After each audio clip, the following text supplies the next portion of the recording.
आता काहींना असं वाटेल की तुम्ही मेल वगैरे लवकर विकता वगैरे, ते कारण कसं आहे की विकायचं वगैरे म्हणजे तसं बघायला गेलं तर आमच्याकडे एवढं कोण म्हणजे असं हे नाही की ब्रीडिंगसाठी वगैरे नेल कोण सांभाळायला वगैरे, तर असं कोण एवढं हाय नाही. त्यामुळे काय होतंय की ह्यांना आणि आपलं तेवढं म्हणजे आता शेड वगैरे पण एवढं हे नाही, सुरुवात आहे आपली बनवायची वगैरे, तर त्यामुळे आपण हे मेल वगैरे जे आहे ते जास्त ठेवत नाही. आणि काय होतंय की एक दोन आम्ही मेल ठेवतो, नाही असं नाही, आणि त्या एक दोन ठेवतो त्याचा फायदा पण आहे.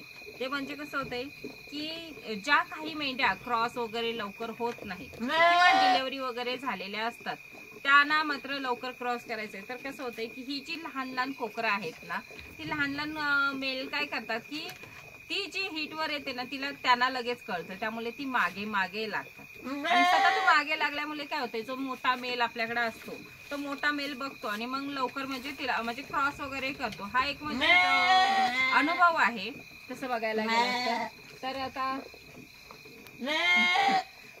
तर हे होतंय की आपलं म्हणजे क्रॉस वगैरे करायला आलं म्हणजे ते क्रॉस होणार लगेच. हे त्याच्या ह्यांच्यामुळे ह्यांचं काय होतंय की ही जी लहान लहान कोकरं आहेत ना त्यांचं रक्त मात्र गरम असतो, त्यामुळे ती सारखं मागे मागे लागतात. ह्यांच्यामुळे क्रॉस तर होत नाही, पण एवढंच आहे की ती मागे लागल्यामुळे मोठ्या मेलला मात्र ठेवलात मोठ्या मेलकडे वगैरे तर मात्र ती लवकर क्रॉस होते. हा एक आपला फायदा आहे.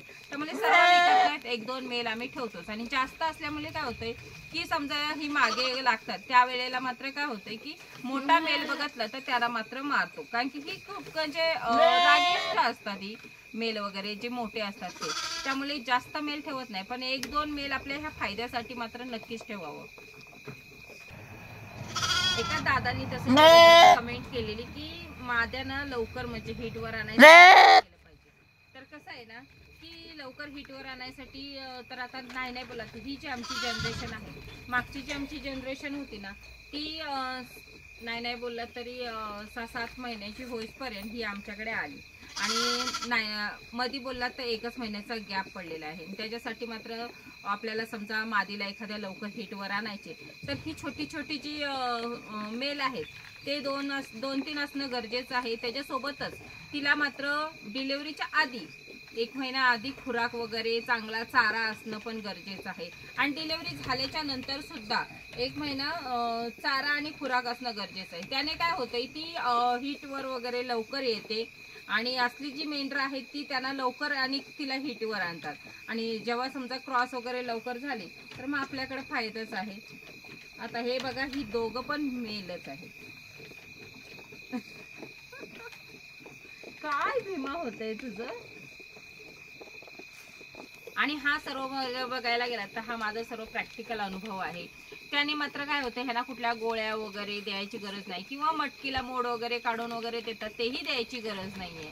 आणि एकदम फास्ट ही जनरेशन आहे. त्या जनरेशन नंतर हा जो माझा लॉट आहे तो एकदम फास्ट मध्ये झालेला आहे हे सर्व क्रॉस वगैरे.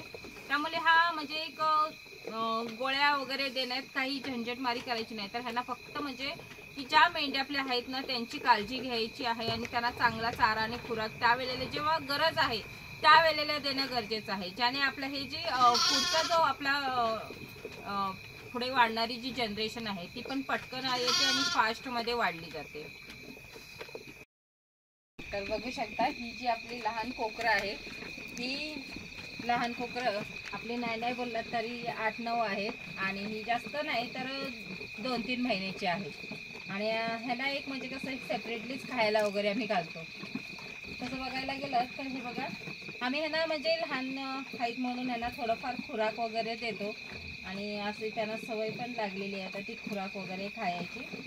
याचं खुराक वगैरे देतो आणि ही सेपरेटलीच चारा टाकलेला असतो, कारण की कसं आहे त्यांना थोडंसंच खायला लागतं आणि बाकीचं ते उरतं. मग काय होतंय मोठ्यांमध्ये जर टाकलात ना तर मोठी मात्र काय करतात त्यांना खाऊन देत नाहीत, त्यासाठी हे सेपरेटली चारा आहे.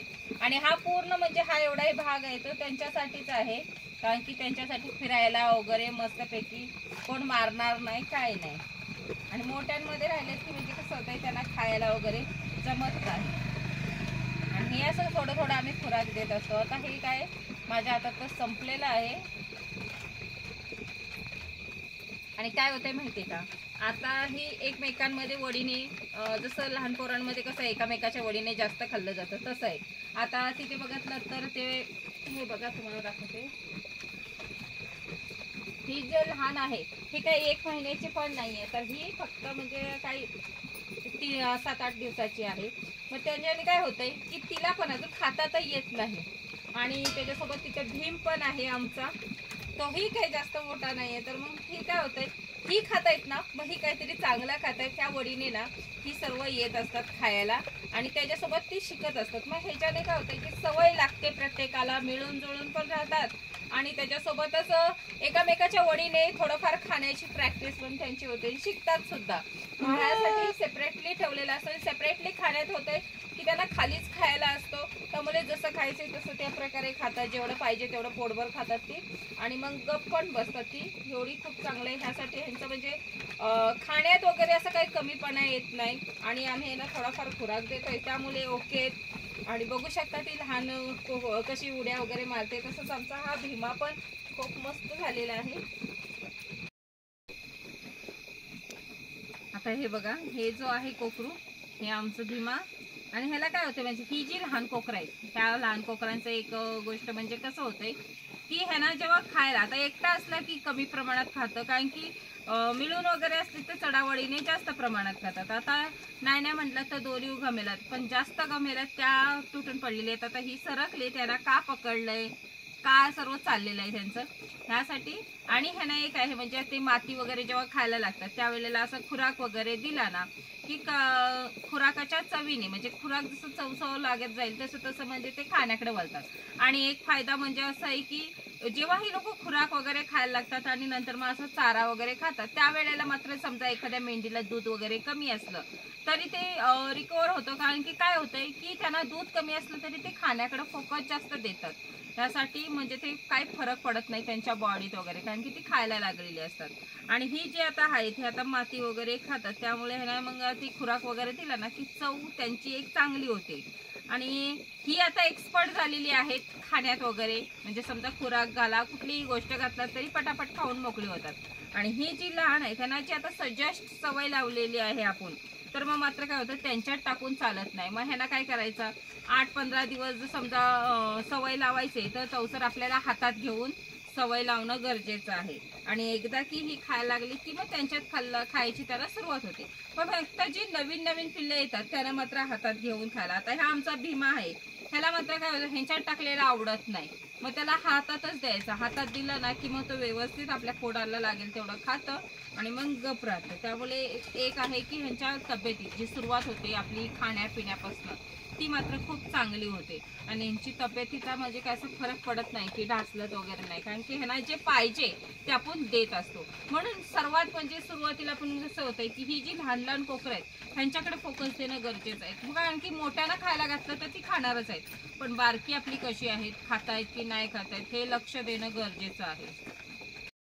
आता हे आमची जी पिल्लं वगैरे आहेत ह्यांना आम्ही खुराक वगैरे तर देतोय आणि खाणं वगैरे पण चालू आहे, पण कसं आहे ना की ह्यांच्याकडे लक्ष देणं पण जसंच गरजेचं आहे. तसंच बघितलेलं आहे की मागे एका आमच्या कोकराला डोळ्याला पडदा आलेला होता, तो पण आता रिकवर वगैरे झालेला आहे, औषध वगैरे. पण हे कशामुळे आपल्याला कळतं माहिती आहे का, बारीक लक्ष असल्यामुळे की मेंढरांकडे आपलं किती लक्ष आहे ते त्याच्यावरनं पण कळतंय, नाहीतर मग आपलं आहेच नुकसान. पण ह्यासाठी बारीक लक्ष असणं पण गरजेचं आहे. आणि हे खुराक वगैरे देतोय त्याचा फायदा पण आपल्याला आहे, कारण की आपण ह्यांना खुराक देतोय. आता नाही बोललं तर ह्याच्यात मेल वगैरे आहेत. कसं होतंय, फिमेलची वाढ नारी सुवर्णमध्ये फिमेलची वाढ स्लोली होते आणि मेलची वाढ मात्र फास्टमध्ये होते. त्यामुळे काय होतं ह्याच्यात जे मेल वगैरे आहेत ह्या मेलला हे खुराकाचा मात्र खूप फायदा आहे. आपल्याला नाही बोललात तर 6-7 महिन्यामध्ये आपल्याला विकायला वगैरे येतं. आणि विकायला पण म्हणजे कटिंग मार्केटला वगैरे ना नाही बोललात तरी आपल्याला 8,000-9,000पर्यंत आपल्याला हे मेलचे पैसे येतात. आणि ही कटिंग मार्केटचं आहे, ब्रीडिंगचं नाही आहे, कारण की फिमेल हा मी विकत नाही आणि मेल हा मी जास्त ठेवत नाही, कारण की मेलला लगेच कमी करत नाही असतो, म्हणूनच आपल्यालाही फायदा आहे. आणि तसंच बघायला गेलं तर माझ्याकडे एक मेंढी आहे, मी तुम्हाला सांगितलेलं आहे की तिला एकच पिल्लू होतं तरी पण मी तिला ठेवलेलं आहे. ती माझ्या इथलीच आहे आणि माझ्या इथलीच नारी सुवर्ण असताना सुद्धा तिला एकच पिल्लू होतं. पण जे पिल्लू एक होतं ते मात्र ह्या सगळ्यांसोबत, आता हे जोडीचेच आहेत, पण तरी पण ह्यांच्यापेक्षा कितीतरी पटीने तो क्वालिटी आणि हाईट वगैरे त्याची खूप म्हणजे मस्त असते. त्यामुळे तिला मात्र विकत पण नाही मी आणि तिची जी जनरेशन होते ती मात्र डबल पिल्लं देते जर फिमेल वगैरे असल्याने. मेल असला तर त्याचा नादच करू नये. बिना खुराकावर फक्त तिच्या दुधावर एवढा तो म्हणजे स्ट्रॉंग वगैरे असतो की आता पण मी अशी 2 मेल विकलेले आहेत तिचे. आणि आता नाही बोलला तरी ही आता 4थी डिलिव्हरी आहे. आता पण तिला एकच पिल्लू झालेला आहे, तोही क्वालिटी आहे. आता ह्याला मी खुराक देणार आहे आणि ह्यांचं आता बघा ह्या टप वगैरे आहे ते मी खाली करते. आता बघू शकता यांची काय गडबड चाललेली आहे की किती फास्टमध्ये ह्यांना खुराक लगतेच पाहिजे. काय होतंय चाऱ्यामुळे खाता येत नाही त्यांना खुराक.